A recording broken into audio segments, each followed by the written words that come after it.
Greetings YouTube, Captain Machine here, back for another short, and this one's going to be a little bit of a rant, so fair warning if you don't like that sort of thing, switch out now. But I was going to work on the bus today and I read in the newspaper that the new Ghost Rider movie was coming out, Spirit of Vengeance, and I loved the first one. I know a lot of people didn't. A lot of people didn't like Nicolas Cage in it, or didn't like the characterization. A lot of fanboys didn't like the fact that Blackheart was completely different to how he is in the comics, and to be fair, I can see the point in the latter point, because Blackheart was a semi-interesting character, which they completely mucked up. But I did enjoy the film. I thought it was a good action romp, and I enjoyed it. It could have had a little bit more, but it was a great footnote to build on, and they have built upon it, as far as I'm told, and well, at least they've built upon it by making a sequel. The trailer looks really good. I'm really looking forward to watching it. In fact, I'm not a huge fan of Ghost Rider. I don't like collector's comics, but I did pick up this bad boy. This is Ghost Rider Road to Damnation, which is part of the Marvel Knights range, which is like their mature line, as it were. This basically collects the 6-issue mini set. It's really good. The artwork in here, I don't know if you can see this. There we go. Pick a nice bright page so you actually might be able to see what the hell's going on in it. There we go. The artwork in this is absolutely amazing, and the story is really good. It's a bit simple, but it's really good to read. So, yeah, I highly recommend this book. And when the word Marvel Knights appeared in the trailer, I thought, wow, we're going to take a more mature approach with it. Go with the fact is, well, let's deal with the fact that this guy actually has demonic powers now, rather than just make him a superhero that happens to have demonic powers. Let's actually address that fact. Let's deal with that. Let's work upon that. And I was really looking forward to it. And then I looked, and it's in 3D. Now, I can't figure out, because I've done a quick check online, I can't figure out if it's post-production 3D or actually filmed in 3D. And you know what? The honest truth is I don't care. I'm encountering more and more people every day that do not like 3D. 3D hurts to watch. 3D is uncomfortable to watch. 3D is something that I don't enjoy. And I will not watch a film in 3D. Now, recently we've had a spate of post-production 3D movies that have also come out in 2D in our local cinema. So we had the choice. Thor, Captain America, the Harry Potter movies. For example, they're recent movies that have just come out that were in 3D and also in 2D, so we had the choice as consumers. I haven't seen the figures for those, so I don't know how it works. And I get the over impression in America you don't get that choice, and I don't like the fact that it's coming over here, assuming that, of course, that first point is correct. Of course, I don't want to misguide people into thinking I know what I'm talking about when I don't. But I listened to a lot of movie critics, and they all go about, I went to watch this movie and it was in effing 3D, and I thought to myself, well, why don't you watch the 2D version? Because I watched it in 2D when I was in the UK, and it could be the fact is in America, maybe they don't get the choice. Maybe they just slap a flat fee of like $2, $3, $4, whatever the hell it is, for the glasses and make you watch it in 3D and do not give you the choice. Which is crap, because there are some really dodgy 3D films out there. Everyone talks about Clash of Titans, which has scenes which are not even 3Deized. I watched Thor in 3D because at the time I wasn't responsible for buying the tickets. My friend bought the tickets. He didn't know my penchant for 3D, and I actually remember taking my glasses off during one of the talking scenes in that movie and realising that all the characters was just in normal flat 2D, and it was just the background that was blurry to give the scene depth. And I thought, what's the point in doing that?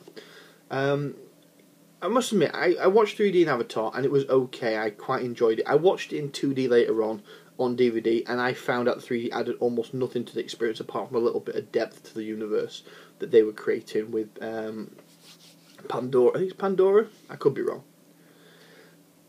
But overall, I refuse to watch a 3D movie from now on. I will not be giving Hollywood 1 cent of my money for this travesty in 3D.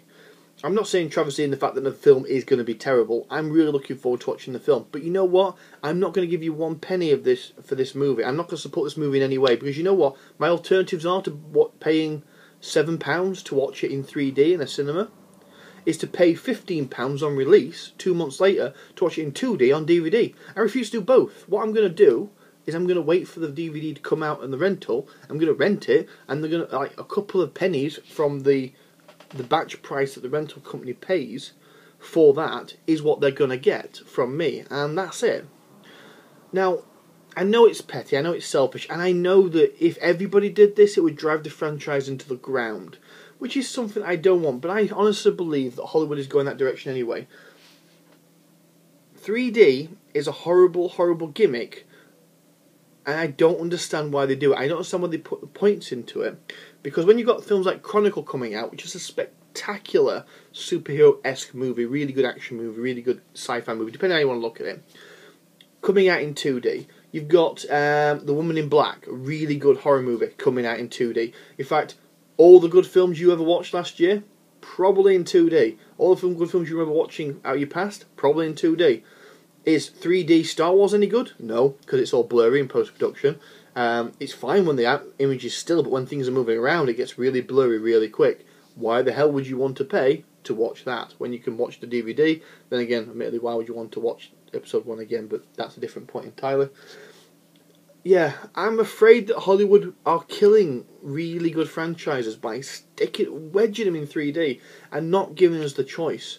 And the cinemas are doing the exact same thing. Rather than saying, you know, let's give our customers a choice. Let's look at the numbers. Let's see how many tickets we sell for a 2D viewing compared to a 3D viewing.